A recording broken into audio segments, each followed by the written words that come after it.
Amadeus 91.1 Buenos Aires, Argentina.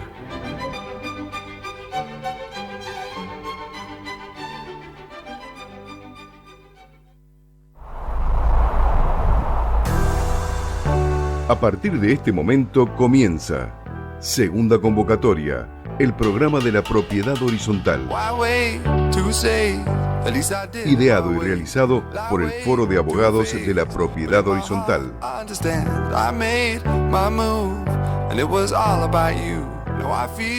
Muy buenas tardes, una nueva emisión de Segunda Convocatoria, el programa de la Propiedad Horizontal, ideado y realizado por el Foro de Abogados de la Propiedad Horizontal.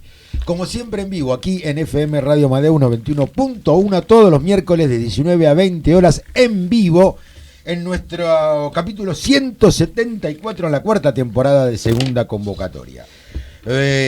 Siempre hay mucho material. Este programa también será, como todos los anteriores, muy cargado de información, así que por lo tanto rápidamente paso a saludar a los compañeros presentes aquí en el estudio principal de la radio. Vamos por estricto orden alfabético como lo hacemos habitualmente. Primero al doctor decano del Foro de Abogados de la Propiedad Horizontal. Decíamos al doctor Héctor Hugo Bregman, un saludo a la distancia. Debe estar contento esta semana, por lo menos algunas satisfacciones recibió. Sí, hoy me toca, es como el viejo cuento, ¿no? Seguimos por orden alfabético con el doctor Gustavo Alejandro Griffi. Gustavo, vos también estás contento. Más o menos. No, yo estoy contento. ¿Sí? Sí, estoy contento. Tuve un interesante partido el fin de semana. Partido más difícil del club tenísticamente hablando, y lo ganamos, así que muy contento. Ah, muy bien. Sí. ¿Sí? Muy en realidad mérito de mi compañero. Pero bueno, lo importante es saber ubicarse. Claro, exactamente. Y como decía el filósofo José Luis Clark, lo mejor para jugar un doble es saber elegir el compañero. Claro, exactamente, así es. Me gustaba ese jugador, muy bueno. Ya que estamos con el juego, ¿por qué no empezamos con los medios de contacto con la radio y con el Foro de Abogados de la Propiedad Horizontal? Si usted lo dice. Dele. Bueno, vamos con los medios de contacto del foro. Nuestra página web www.forodeabogadosph.com.ar, nuestro mail forodeabogadosph@gmail.com, Facebook Foro de Abogados de la Propiedad Horizontal, Twitter e Instagram @forodeabogadosph. Y vamos con los medios de contacto de la radio para cualquier consulta. Para el último segmento del programa, las líneas directas 4300-0114 y el 50-31-9801. Muy bien, Gustavo, muchas gracias. Ahora sí, la estrella del programa, el doctor Hugo Milione. ¿Cómo te va, Hugo? Bueno, no es para tanto. Igualmente agradezco el cumplido. Bueno. Bien, muy bien. También, a diferencia del doctor Griffi, estuve el fin de semana escuchando mucha música, sí, sobre todo la que está elaborada ¿Qué hace ruido con los papeles? con inteligencia artificial. Ah, ¿sí? Sí.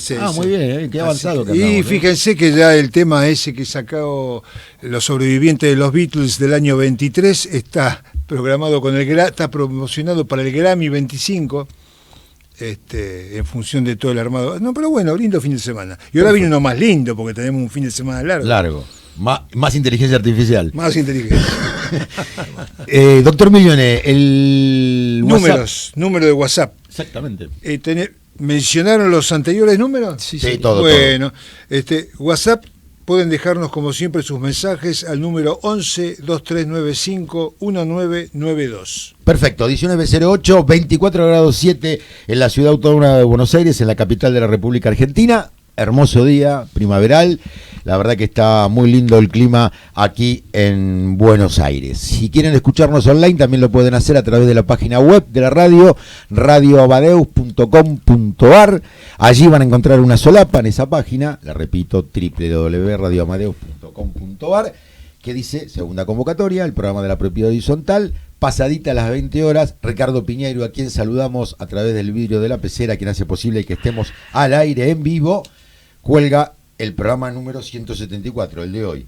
Y además, para poder escucharlo nuevamente, para poder escucharlo por primera vez, y además van a encontrar en ese segmento de la página web de la radio alrededor de 46, 47 programas anteriores, no los 174 con el del día de hoy, porque la capacidad de la página no da para tanto.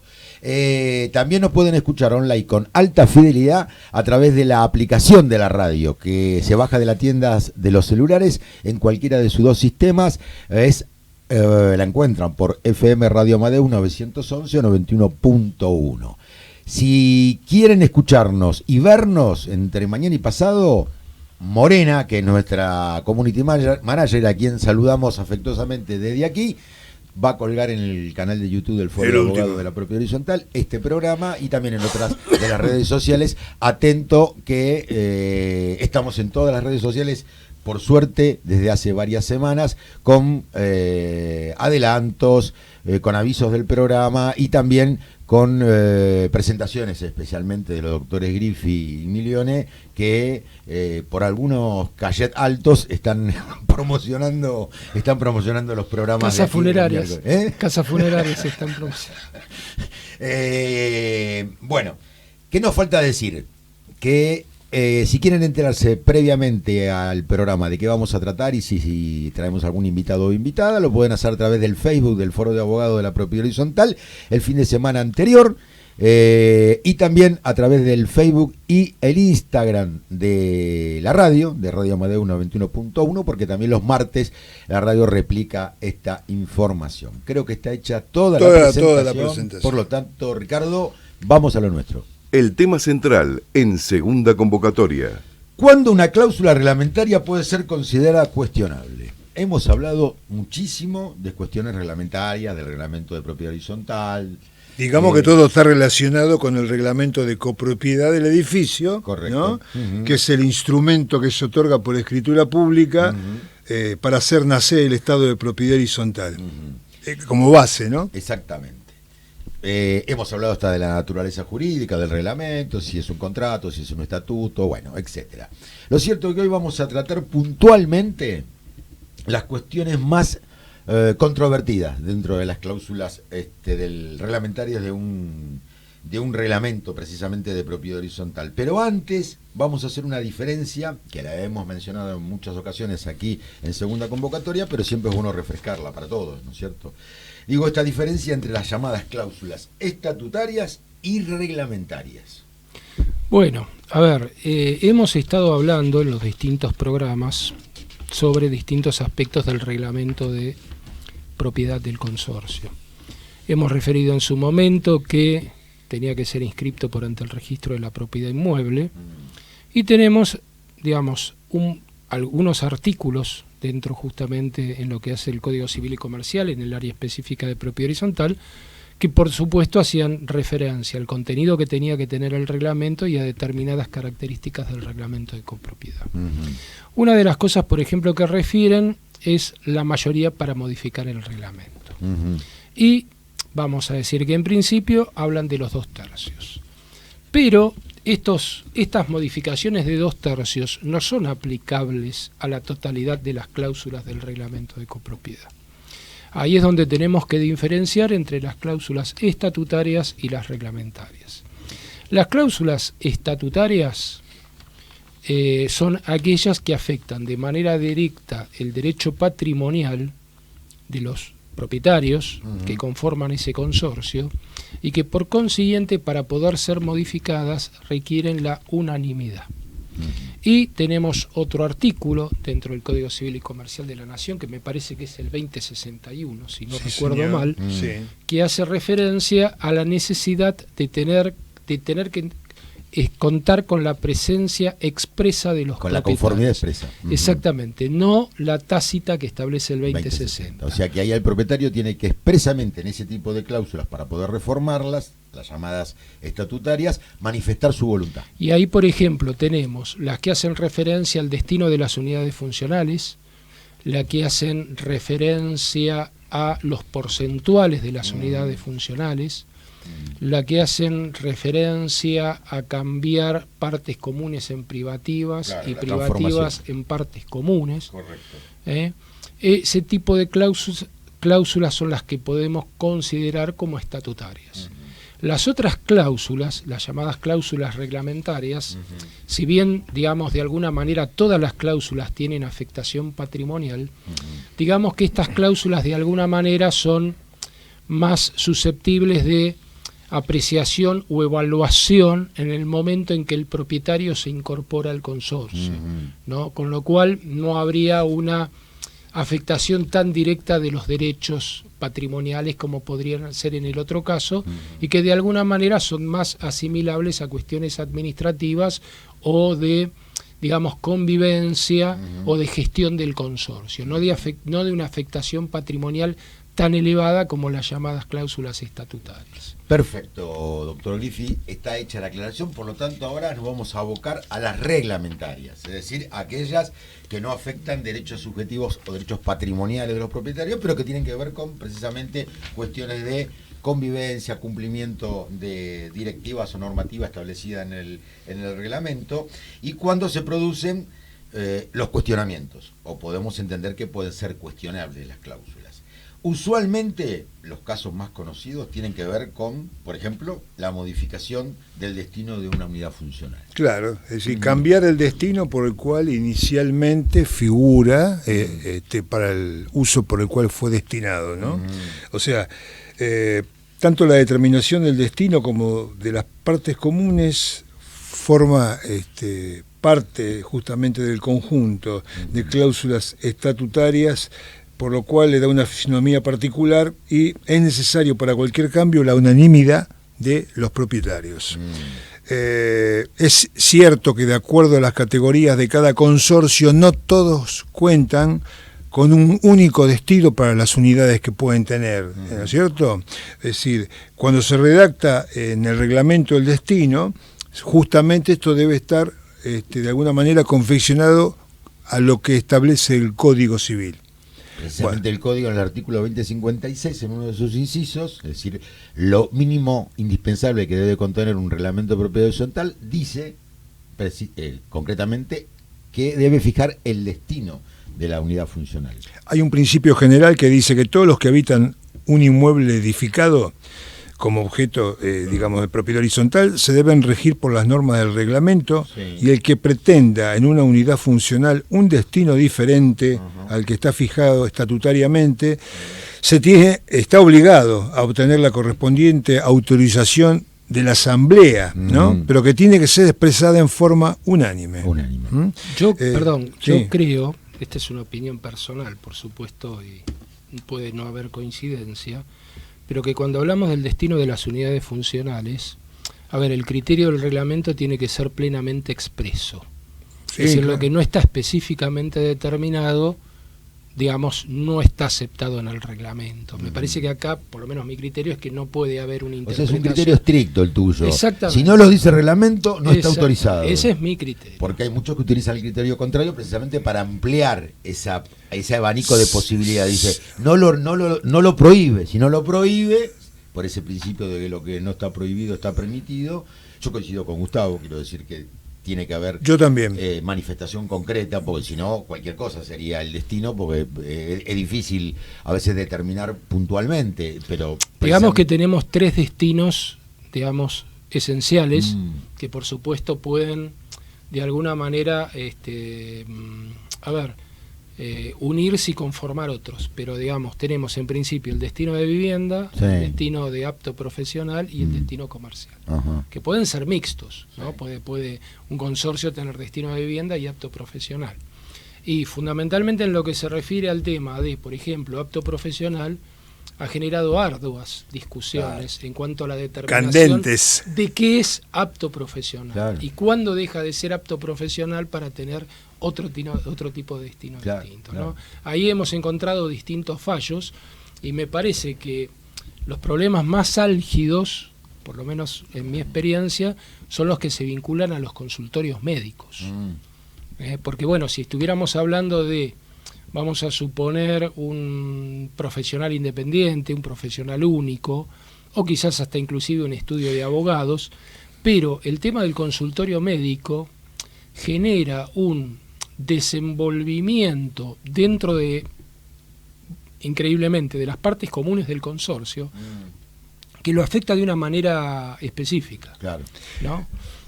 No, y en muchos casos la jurisprudencia no hace hincapié exclusivamente por la cantidad de gente que pueda moverse, sino por los ruidos. que pueden originarse en cuanto a todo ese movimiento. Claro, las molestias que pueden generar a los propietarios. A los lo que pasa es ocupantes. que, a ver, independientemente del tema del ruido, que es uno, digamos, de las características de las molestias que pueden generar o de los perjuicios que pueden generar.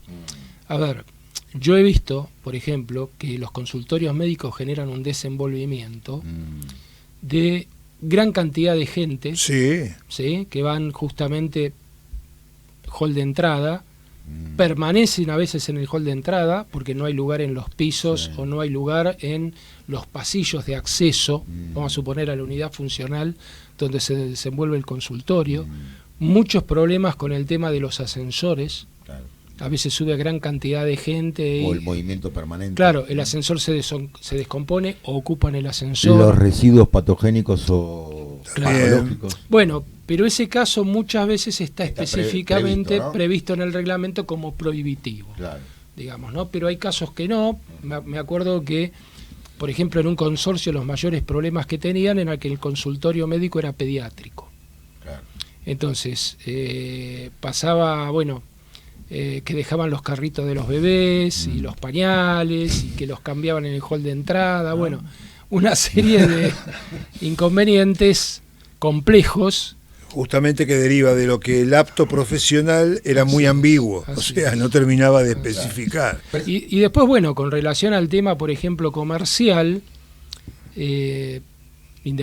obviamente a veces el reglamento no es tan, a veces sí y a veces no en cuanto a la especificidad que puede tener el comercio, pero por supuesto que también una limitación que tiene que evaluar el consorcio es la municipal, ¿no? Es decir, si por alguna circunstancia el gobierno de la ciudad de Buenos Aires considera que no tiene posibilidad de habilitación con relación al destino que se le otorga, me parece que en ese caso el consorcio, independientemente de lo que establezca el reglamento, debería también evaluar, digamos, la posibilidad de no permanencia, ¿no?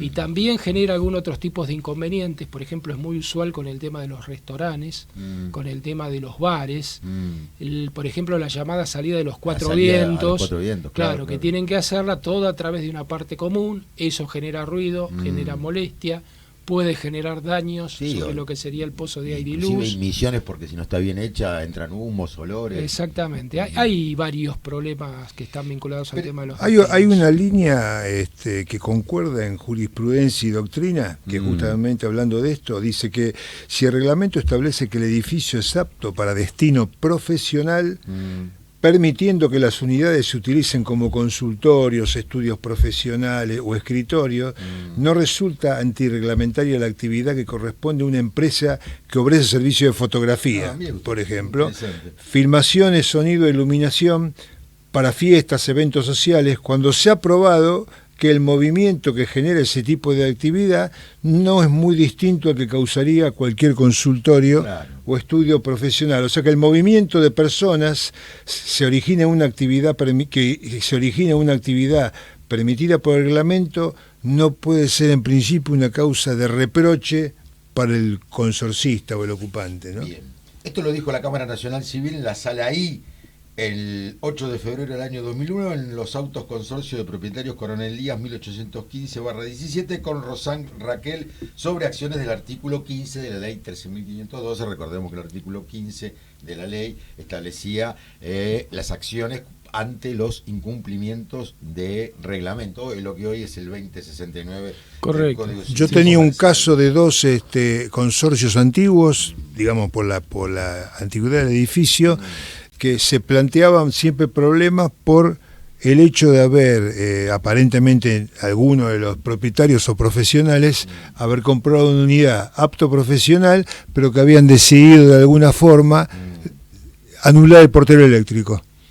Eso es un tema de siempre, de la pelea permanente. Entonces decía, yo compré sabiendo que había portero eléctrico, claro, y que podía yo desde mi unidad abrir a alguien. En cambio obligaba al asistente a bajar, bueno, es decir, en definitiva no sé qué habrá. Ese es un problema que se presentaba mucho.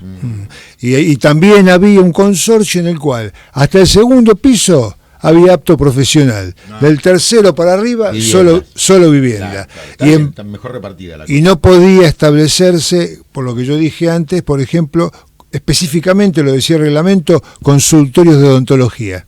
Y ahí ya estaba... Claro, los ruidos, aunque hoy en día los aparatos odontológicos de última generación casi no hacen ruido. Pero parece que había que hacer muchas reformas en el piso, clavar las máquinas, no sé bien cómo es eso, pero bueno, eso origina mucha... Cuando se mezclan así, apto y vivienda, a veces se complica. Bueno, y un tema muy vinculado a esto también que hemos tocado en otros programas es el tema de los alquileres temporarios, ¿no? No se adelante, porque eso lo vamos a ver después. Hablando de estas cuestiones, la Cámara Nacional de Apelaciones en lo Civil, Sala D, en un fallo, determinó que la instalación de un consultorio médico en tales condiciones importa una violación del estatuto y un acto ilegítimo, que no autoriza a otro propietario a efectuar lo propio.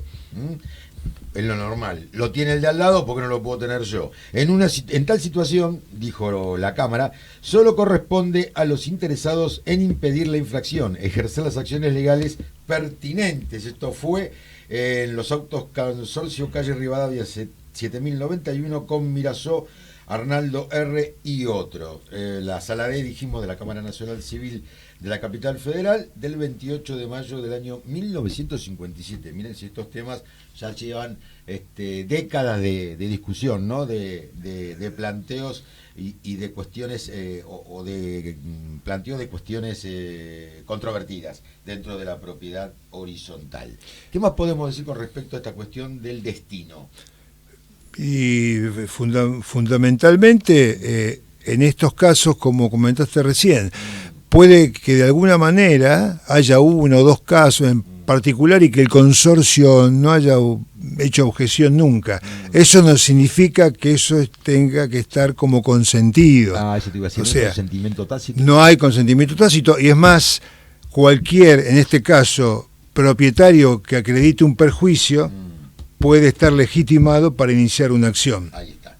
La Cámara Nacional de Apelaciones en lo Civil, siempre estamos hablando de la Capital Federal, la Sala E, decidió el 16 de marzo del año 1960 que si... ¿Usted nació en el 60? ¿Usted había nacido o no? No.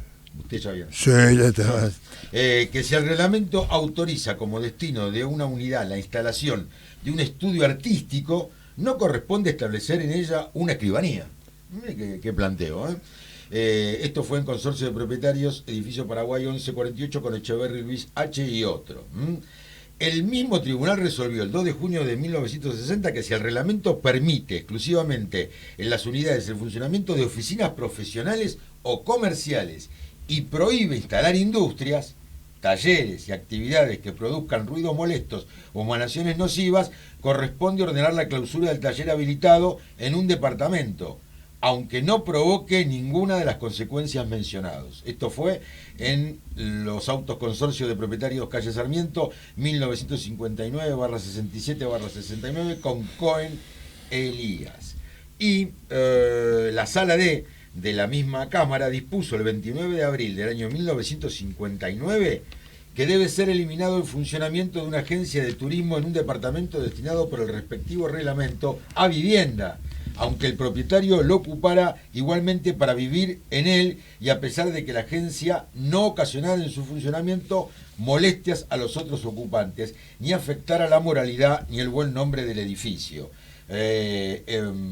Ahí ya me parece más controvertida la cuestión, ¿no es cierto? Es controvertido. Es controvertido. Los propietarios que ejercen su actividad en un departamento, en una unidad funcional, donde el destino es pura y exclusivamente vivienda familiar. No lo podrían hacer. ¿Te parece? No, sí. Yo creo lo contrario.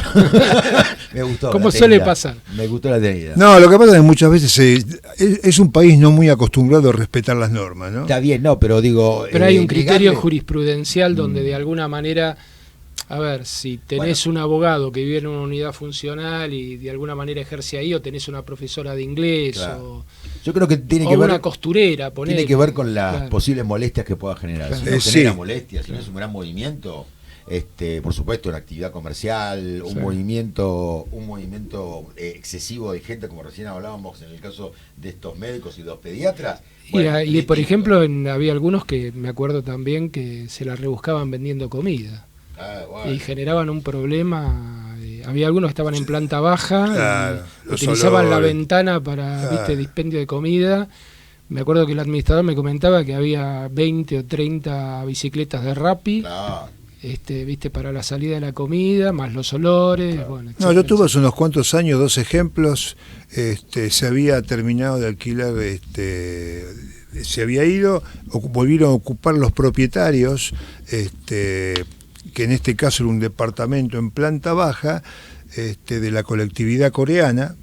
Hago hincapié en la colectividad coreana porque ellos suelen usar muchas especies cuando cocinan, ¿no? Claro, hay olores, y se despedían olores en planta baja, y entonces, claro, eso fue un motivo, lo tuvieron que sacar. Y después, en su momento dado, también, como estábamos hablando recién, por eso lo planteé el asunto. Era un colega nuestro que tenía su vivienda, un departamento de 3 ambientes, los cuales uno lo utilizaba como oficina, pero siempre hay alguno que otro que pone un palo en la rueda. Se enteraron de que estaba ejerciendo ahí, y ya lo objetaban como que el destino era, es cierto, era todo vivienda exclusivamente, pero lo ganó, o sea, se lo aceptaron, porque no generaba ningún tipo de inconveniente. En un minuto, doctor Griffi, alquileres temporarios, si usted menciona esa Sí. cuestión, o turísticos, lo hemos tratado específicamente en muchas ocasiones en el programa, pero también es, digamos, caldo de cultivo de controversias en la propiedad Sí, horizontal. bueno, aparte de que generan un sinnúmero de molestias parecidas a las que comentamos cuando hablábamos de los consultorios médicos, el alquiler temporario está asimilado a un destino comercial. Claro. Porque Al tiene, hospedaje. Claro, al porque contrato de hospedaje. obtiene, digamos, un beneficio que va más allá de lo que puede ser un alquiler convencional. Generalmente ¿no? son más fructíferos Claro, monetariamente. claro. Entonces, desde ese punto de vista, si no está previsto expresamente el alquiler temporario o está previsto el uso comercial, digamos que la jurisprudencia en su gran mayoría considera que no es apto para el alquiler temporario. Muy bien, en la segunda parte del programa seguimos con este tema y con muchísima más información que tenemos para brindarle a la audiencia. Foro de Abogados de la Propiedad Horizontal. Soluciones jurídicas para consorcios, conjuntos y desarrollos inmobiliarios. www.forodeabogadosph.com.ar.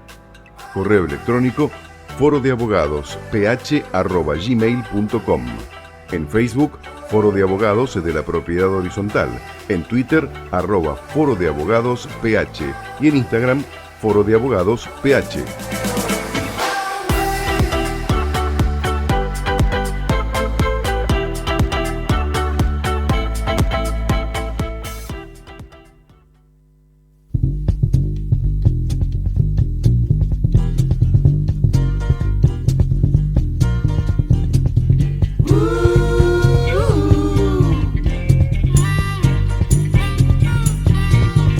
Smack, water, Jack, he bought him a shotgun. 'Cause he was in the mood for little confrontation. He just let it all hang loose. He didn't think about the noose. He couldn't take no more abuse, so he shot down the congregation. He can't talk to a man with a shotgun in his hand. I'm talking about smack.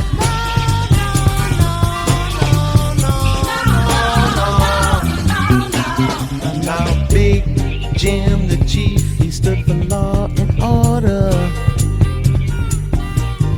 He called for the guard to come and surround the border. From his bulldog mouth, as he led the posse south, came the cry, we got the right to clean up the streets for our wives and our daughters. You can't talk to a man when he don't want to understand. I'm talking about smack, ball, jack.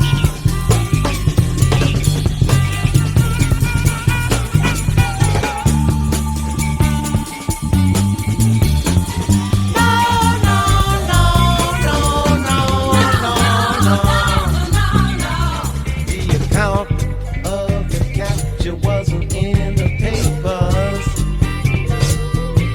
but you knew they hanged old Smack right then.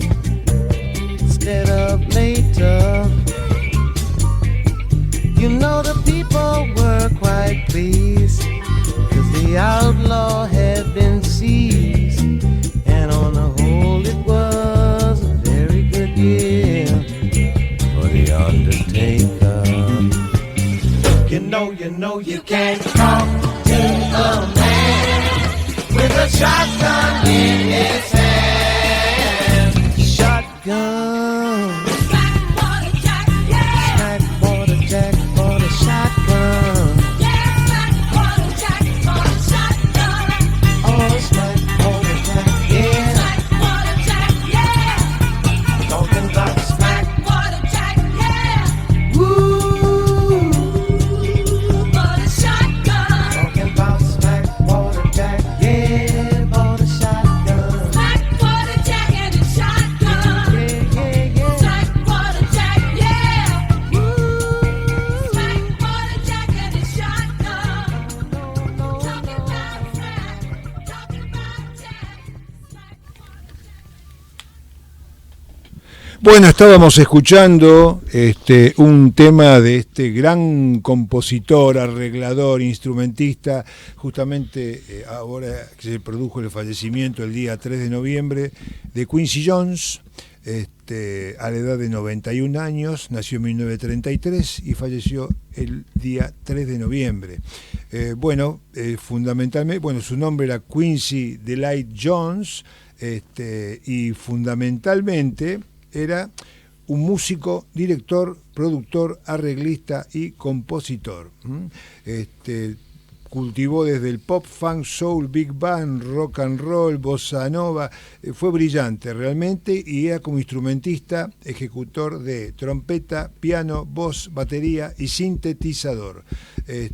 Estuvo trabajando desde el año 50 ininterrumpidamente hasta el año 24. Valga nuestro homenaje con uno de los temas de la tanta extensión de temas que tiene. Y vamos, no me quiero olvidar de decir que fue también el compositor, el productor y arreglador, conocido tema que en la década de los 80 hicieron un montón de artistas conocidos, que era USA for Africa, sí, ¿no? En el año 86, y que bueno, fue también productor de los temas de Michael Jackson en dos discos de los principales que él tuvo, uno de ellos el conocido Thriller, del año 83.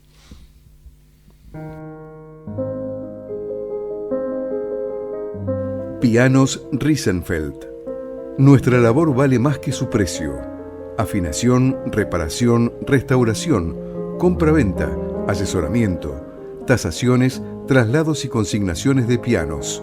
Servicio estándar, full y premium. Tenemos el mejor precio del mercado. Atendemos en todo el país. Puedes llamarnos al teléfono o WhatsApp al 15 5504 46 19. Nuestras redes sociales de Facebook e Instagram, Pianos Riesenfeld. El mejor servicio para el mejor cliente, usted. Reiteramos el teléfono, 15 5504 46 19.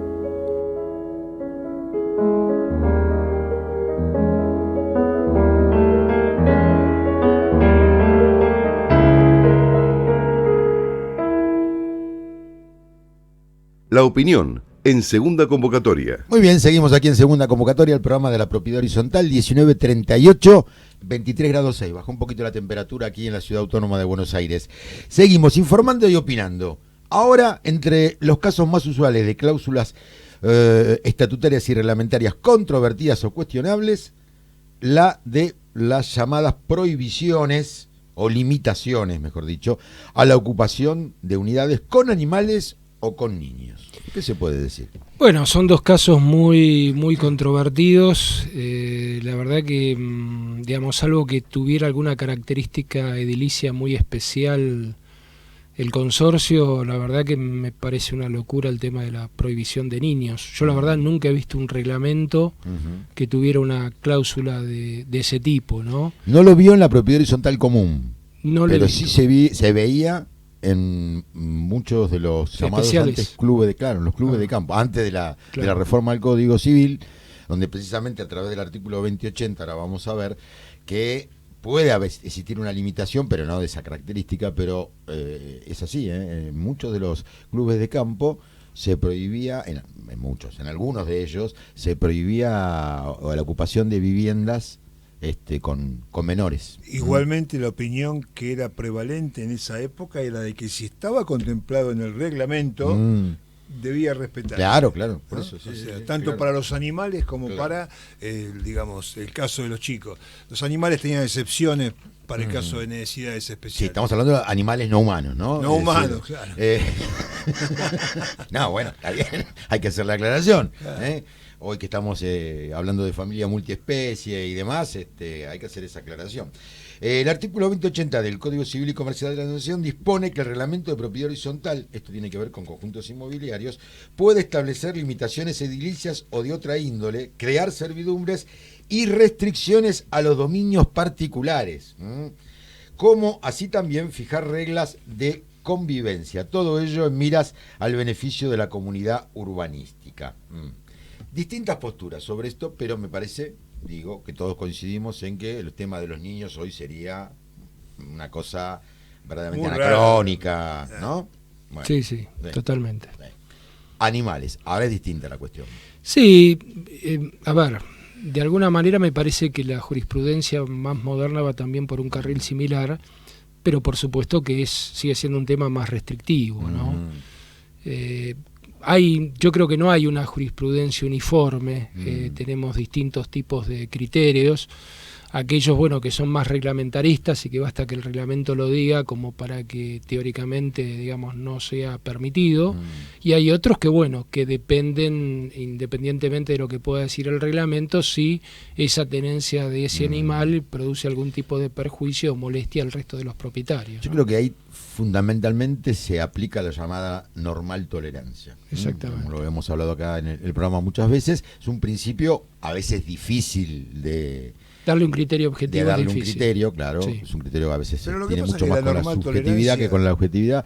Perdón, pero decía, siempre hay que tenerlo en cuenta eso, más precisamente porque el artículo 2047 del Código Civil establece que está prohibido a los propietarios y ocupantes, en el inciso B, perturbar la tranquilidad de los demás de cualquier manera que exceda la normal tolerancia. Y ahí podríamos aplicarlo. Sí, hay muchas cosas que pueden caer dentro de esa área, Sí, claro. ¿no? Porque puede haber gran cantidad de propietarios que estén acordes al destino de la unidad funcional, Claro, pero está que sin íntimamente embargo, ligado con el destino. al margen del destino puedan generar ruidos molestos, Claro. inconvenientes, un montón de... Haciendo referencia a de los horarios problemas. de descanso, que Claro. generalmente están... Por ejemplo, con el contenidos. tema famoso de los alquileres temporarios, Claro. uno de los temas era que hay comunidades extranjeras que, por ejemplo, desayunan determinado tipo de comida y estaban, vamos a suponer, con la puerta abierta y Claro. haciendo Una frituras costumbre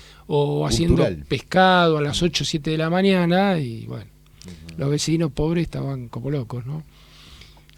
Precisamente sobre estos temas, la Cámara Nacional de lo Civil de la Capital Federal, la Sala C, en un fallo del 14 de diciembre del año 2004, en consorcio de copropietarios Edificio Lavalle 1818/20 con Martínez de Ibarreta María E., dijo que la prohibición expresa respecto a la tenencia de animales impuesta por el reglamento de copropiedad de un edificio de propiedad horizontal en modo alguno puede interpretarse como lesiva del derecho de propiedad.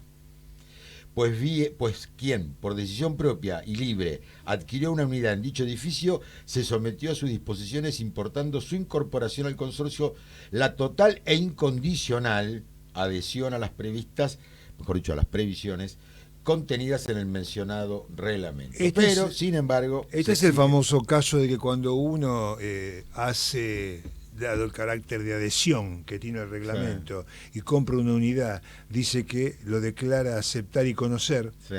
evidentemente puede haber gente que con esta postura dice, bueno, yo compré algo en un lugar donde no estaba permitido tener animales, ¿no es cierto? Lo que pasa que a veces Animales no humanos. Claro, no humanos. está Hay que agudo. hacer la disquisición. Preguntarle al doctor qué considera animal humano. Por supuesto, ¿Quiere la lista? Después se la doy.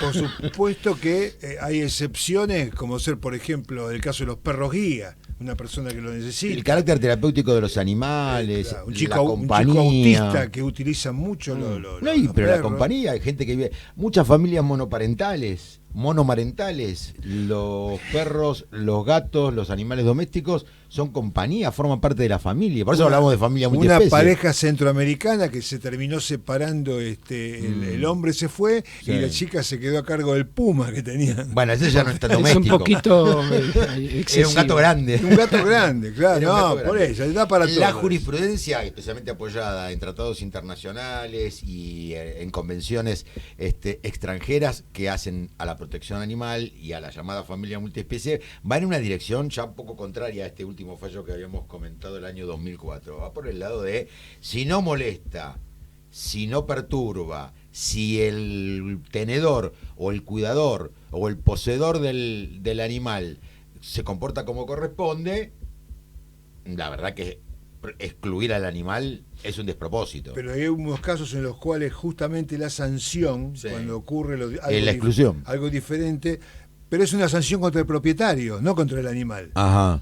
Digamos- Pero sería pecuniaria en ese caso, una multa. Claro, y no, inclusive por falta de cuidado también. Ajá, o sea, sí. no se sanciona la tenencia del animal, sino la conducta del propietario. Ah, muy bien. Porque en verdad el problema es la conducta del propietario, no la conducta del animal, ¿no es cierto? El animal es animal y por lo tanto Sí, digamos que sí, que el Sí. propietario es el que debe tomar el los recados responsable es el necesarios. tenedor y debe ser un tenedor precisamente responsable. Dejarlo todo un día solo, por ejemplo. ¿no Sí. es cierto? Es complicado. Para ir cerrando esta cuestión, que podríamos hablar muchísimo más, pero Sí. por supuesto los tiempos siempre apremian.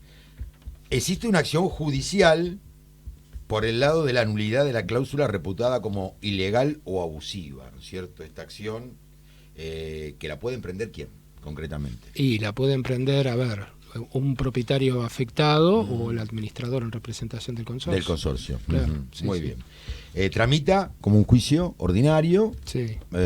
únicamente si hay incumplimiento expreso de reglamento podría ser el sumarísimo. Tendría que ser muy flagrante, muy patente. Claro, muy patente. Y por supuesto tiene todas las características de un juicio, porque habrá que probar quién alega y quién solicita o pretende, tendrá que probar que esto, digamos que esa cláusula debe ser reputada como ilegal o abusiva, ¿no es cierto? Bueno, creo que con esto le damos un cierre, no sé si quería decir algo más, No, Hugo. algo que habíamos hablado antes, más Sí. que nada en relación al contrato turístico temporario, Sí, sí. que mucha gente, yo a veces me doy cuenta que está confundida, todavía sigue creyendo de una ley que estaba vigente en la ciudad, que el periodo por el cual se podían alquilar los inmuebles era de 6 meses, pero el código, expresamente uno de los artículos, Claro, se modificó a través- 3. Sí, sí. lo reduce a 3. Sí, está bien, está bien. E incluso el DNU 70/2023 modifica Claro, incluso esta exactamente. prescripción que acabas de comentar. Bueno, muy bien. Intentamos, digamos, abarcar lo máximo posible. El tema, como decíamos, da para mucho más. Las novedades en segunda convocatoria. Muy bien. Hoy salió un DNU, decreto de necesidad de urgencia, muy relacionado con nuestros temas, con nuestro ámbito de especialidades, ¿no es cierto?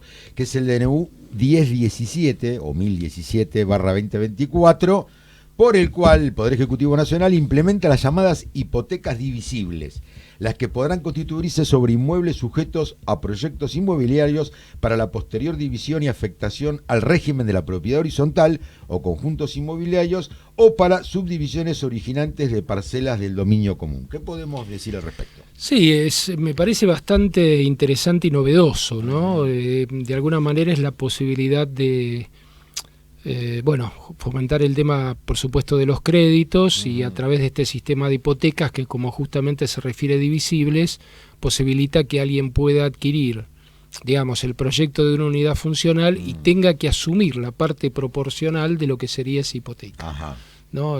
También hace una mención bastante interesante, algo que muchas veces hablamos y no hemos visto que despegue, pero que es el tema del derecho real de superficie, Claro, ¿no? porque el DNU también abarca esta cuestión del derecho real de superficie. ¿Qué dice con respecto a eso?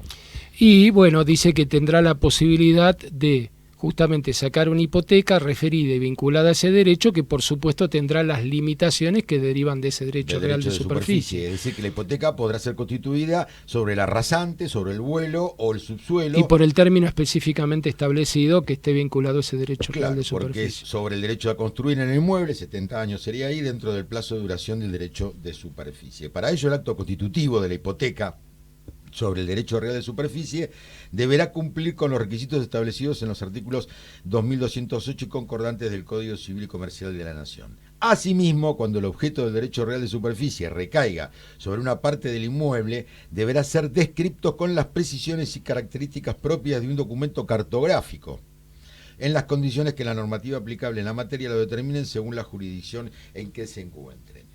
Bueno, el DNU determina que el Ministerio de Economía será la autoridad de aplicación, incluye también a la Comisión Nacional de Valores, porque se va a crear un mercado de capitales con respecto a estos, básicamente con respecto a los créditos hipotecarios, pero además de todas estas cuestiones, hay varias más, hay una modificación expresa por el DNU de un artículo del Código Civil que es el 2071, a nosotros nos afecta directamente porque tiene que ver con la llamada prehorizontalidad. Y el nuevo artículo 2071 ahora establece que el seguro de prehorizontalidad, al celebrar contratos sobre unidades construidas o proyectadas bajo el régimen de propiedad horizontal, el titular del dominio del inmueble podrá, dice ahora, constituir un seguro a favor del adquirente para el riesgo del fracaso de la operación de acuerdo a lo convenido por las partes. Es decir que ya se había reducido anteriormente. En ese sentido nos vamos cada vez más para atrás. Vamos abajo, ¿no? Nos habíamos quejado hace un par de programas, claro. Exacto. la modificación que había habido en el tema de prehorizontalidad, en la falta, digamos, de alguna manera de normas que hagan justamente más detallado este tema, y ahora estamos retrocediendo en ese aspecto, pero bueno.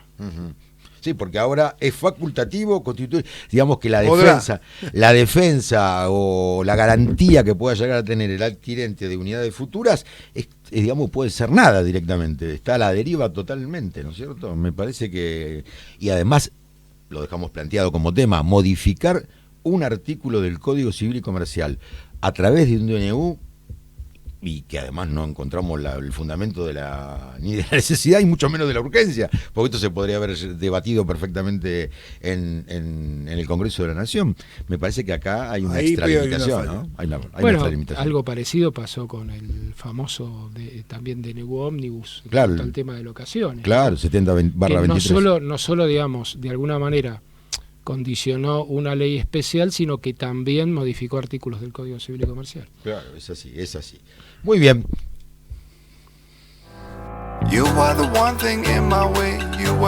Foro de Abogados de la Propiedad Horizontal. Soluciones jurídicas para consorcios, conjuntos y desarrollos inmobiliarios. www.forodeabogadosph.com.ar. Correo electrónico forodeabogadosph@gmail.com. En Facebook, Foro de Abogados de la Propiedad Horizontal. En Twitter, @Foro de Abogados PH. Y en Instagram, Foro de Abogados PH. El consultorio, en segunda convocatoria. Muy bien, llegamos al consultorio, a la parte del programa que más le gusta al doctor Griffi. Antes, tiro una información. Tendría que haber ido en el anterior segmento. Les comento una novedad reciente. Me acaba de llegar, antes de entrar al programa, se los comentaba a ustedes, al teléfono. Hay un proyecto de ley que está elaborado, cuya iniciativa pertenece a los diputados, ya les digo, María Eugenia Vidal, Cristian Ritondo, María Sotolano, bueno, y algunos más, creo que son todos del PRO, si no me equivoco, que establece el llamado régimen de hipoteca de bien futuro y modificaciones a la ley 17.801 que tiene que ver con el registro inmobiliario. ¿Cuál es el objeto de la creación del régimen de hipoteca de bien futuro? Establecer el marco regulatorio para esa hipoteca. ¿Y cómo se define? A los fines de la presente ley, dice el proyecto de ley, se entiende por hipoteca de bien futuro a aquel derecho real de garantía que recae sobre el boleto de compraventa inscripto en el registro inmobiliario, aún en el supuesto de que el objeto de la hipoteca recaiga sobre un inmueble a construir o en construcción, o sobre el certificado emitido conforme con lo previsto por el artículo 1689 bis del Código Civil y Comercial de la Nación e inscripto en el registro inmobiliario. Bueno, después habla sobre hipoteca sobre boleto de compra-venta. Bueno, tiene varios artículos este proyecto. Esto es muy recientito, es para... Sí. Lo vamos a analizar la semana que viene con mayor detalle, pero queríamos informarlo. Vamos a las preguntas y vamos, por supuesto, a la primera que entró, teníamos varias preparadas, pero la primera que entró por medio de los teléfonos de la radio. A ver. Se comunicó José de Flores, dice que tiene que llevar adelante un juicio por daños y perjuicios. Esta es parte del autobombo. Desearía ser patrocinado por el doctor Resqui Pizarro. Muy ¿Ok? bien, muy bien. Yo se los voy a trasladar a ustedes, quédense Muy tranquilos. La consulta. La administración de un consorcio que se encuentra en Cava debe obligatoriamente tener domicilio en Cava. Dice José de Flores, estar en conocimiento de una administración con domicilio en Vicente López mientras el consorcio se encuentra en Cava. ¿Qué pasa? Bueno. A ver, yo No nos voy apure. a dar una opinión. No puedo, ¿Entendimos no bien la puedo- pregunta? Sí, no Bueno. puedo tener certeza jurídica. Voy a dar una opinión. bueno. A mí me parece que tendría que estar dentro de la jurisdicción donde tiene habilitada la Opino matrícula. igual. No entendí. Entonces, Dentro de la jurisdicción. donde tiene habilitada la matrícula. Ah, la matrícula, claro, Sí. por eso. Acá lo importante no es donde esté el asiento físico, Sí. sino si está matriculado, porque en los dos distritos, Sí. en la capital federal Sí. o en la ciudad Sí. autónoma de Buenos Aires Sí. y en la provincia de Buenos Aires, Sí. hay que estar para ejercer la actividad de administrador de consorcios o administradora de Pero consorcios, supongo que hay si que no- estar inscripto. Supongo que ese no va a ser el motivo de la acción judicial. porque No, estoy no, hablando de una claro, acción dijo judicial. por daños y perjuicios. Ah, no. por Pero eso. consultó esto. Dice que la administración del consorcio se encuentra en Cava, debe obligatoriamente tener domicilio en Cava. No. Si tiene matrícula No, de Cava, puede estar en otro lado. Sí. ¿No es cierto? Aunque no, esperen. Está el La caso ley, de las la ley aseguradoras. 941 establece que tiene que tener constituido un domicilio en la capital federal. Bueno, por eso yo hablaba de jurisdicción. Ah, está muy bien. Por Está eso muy habla bien, de claro, claro. jurisdicción. Puedes tener un asiento en la provincia de la Buenos pero Aires, el pero tiene que principal- constituir, por lo menos constituir un domicilio en la ciudad autónoma de Buenos Aires. Puede y en la no- provincia lo puede- mismo. puede en una de esas no ser la oficina de manera directa, Claro. pero sí un domicilio legal constituido. Correcto. Que ese además el que va a declarar en la declaración Exactamente, jurada correcto. del artículo 12 de la ley 941, expresando, entre otras de las condiciones que le fija la ley, cuál es el domicilio en la ciudad autónoma. Hay que constituir un domicilio de ciudad autónoma, como si está en la provincia y ejerce la actividad en la provincia por la 14.701, tiene que constituir un domicilio en la provincia de Buenos Aires. Con lo cual la pregunta parecía sencilla, pero no lo es Usted tanto, solo ¿no es cierto? hizo un lío, doctor. Sí, Se la fue para verdad. un lado y fue para el otro. Me fui para un lado y para el otro. Claro, sí. Es cierto. Como si fuera Juanfer Quintero, más o menos. Eso tiene mucho Qué que bien ver. que juega y- Juanfer, ¿eh? Lástima Es que grande, no lo vamos a llevar nosotros. No, ya está. No, eso ya está definido por ahora, ¿no? ¿Usted lo Juanfer, dice seguro? Juanfer se queda en Racing, ¿eh? Y especialmente para la final del No, del al final 23, seguro. ¿eh? Nosotros lo llevamos para el Mundial de Clubes. ¿Ustedes van a jugar el Mundial de Clubes? Nosotros vamos a ganar la Sudamericana. Eso es lo parece muy importante. Bueno, Es la fe. tenemos varias más, pero no tenemos tiempo. Como siempre nos quedamos cortitos. Lamentablemente ya estamos sobre el final del programa. Así que, me dice Ricardo que puedo hacer una, ¿sí? Bueno, a ver. Haga. A ver, doctor, ¿la tiene a mano? Una pregunta, la más cortita que tenga. A ver, buenas tardes a todos. Les comento que tengo un kiosco en Capital Federal y puse 3 mesas en la vereda debidamente autorizadas. Ajá. El consorcio, a través de la administradora, me quiere cobrar una expensa extra por el uso de la vereda. ¿Esto se puede hacer? ¿Es legal? Desde ya, muchas gracias por la orientación, Héctor de Barracas. En un minuto, Gustavo. No, de ninguna manera. No, De ninguna vez se pueden poner las mesas en la... No. Ah, Momento. Él dice que tiene autorización sí. municipal. es el único que puede. La vereda es municipal. No es de propiedad del consorcio. Pero el guardián es el consorcio. El guardia es el Ujú. consorcio. Pero Bien. si tiene autorización municipal, ¿No lo tiene puede- que pagar al consorcio nada? No, expensa, no. Tiene que estar establecido en el reglamento de copropiedad. Ah, Si no claro. está establecido en el reglamento de copropiedad, Ujú. no, es clarito. Eso tiene que ver también con un tema que no llegamos a tocar, pero que era aquellos servicios de una unidad funcional que no los utiliza. Ese es un tema muy no, interesante. no, nos comimos ese tema, ¿eh? Eso Bueno, tiene que pero ser da un, tiempo estirando. un sí. programa. Eso hay que dedicarle un programa porque Bueno. tiene mucha causística. Sí, hay muchos casos sobre eso. Bueno, pero entonces no hay que cobrar. El señor dice si es legal, no parecería ser legal, obviamente, y si corresponde pagar expensa por eso, Ahora, no por correspondería. supuesto que lo tenemos que vincular al 2069 y a todas las obligaciones que tenga un propietario, no generar molestia, no generar claro, ruido molesto, claro, no generar suciedad, claro. no generar inconvenientes. Porque Claro, Ese es otro el tema. gobierno de la ciudad, habilitaciones y permisos, claro, se lo autoriza, pero no tiene en cuenta que lo que puede llegar Yo a tuve provocar. un caso hace Uno de Ahí los, Incluso ya entraría accidentes, en ¿no es otro cierto? terreno. Incluso tuve accidentes. un caso que fue de los primeros que tuve cuando estaba recién recibido, Sí. de un local, Eso fue en el siglo pasado. más o menos, Sí. y sí, Y sí, fue así. de un local que había puesto varias mesas en la vereda, Sí. pero era un edificio muy paquete sobre Avenida Libertador Claro. y había destruido los canteros. Ah, bueno, ahí hay daño. Bueno, Claro. por eso. El Bueno. problema es que ponga las mesas en la Actualmente- vereda y las ponga sobre el frente del edificio en la puerta, a la altura de la puerta. Bueno, Ahí se no puede nos complicar, olvidemos ¿no? que actualmente no tenemos más pandemia y siguen los servicios de Eso mesa. es un tema.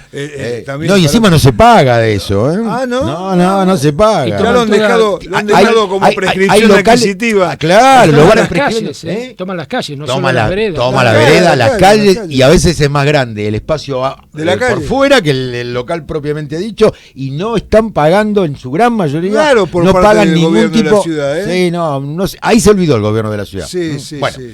ahora sí nos tenemos que ir. 20 horas, nos despedimos rápido. Bueno, un saludo muy grande a los oyentes. Yo voy a estar de viaje un par de semanitas, así que no voy a poder estar en el programa, pero los Se puede escucharé a la conectar distancia. por teléfono. Muy bien, escucharé. También de mi parte a la audiencia, que tengan todos una muy buena semana y será hasta la próxima. saludos al doctor Héctor Hugo Breckman a la distancia, al decano del Foro de Abogados de la Propiedad Horizontal, a Ricardo Piñero en los controles, a Morena, nuestra community manager, y a toda la audiencia nos despedimos. Sigan la gran programación de FM Radio Amadeo 91.1. Ahora viene el doctor Germán Álvarez Vidal con su Argentina Buenos Augurios. Nos vemos, como siempre, en vivo el miércoles que viene de 19 a 20 por aquí.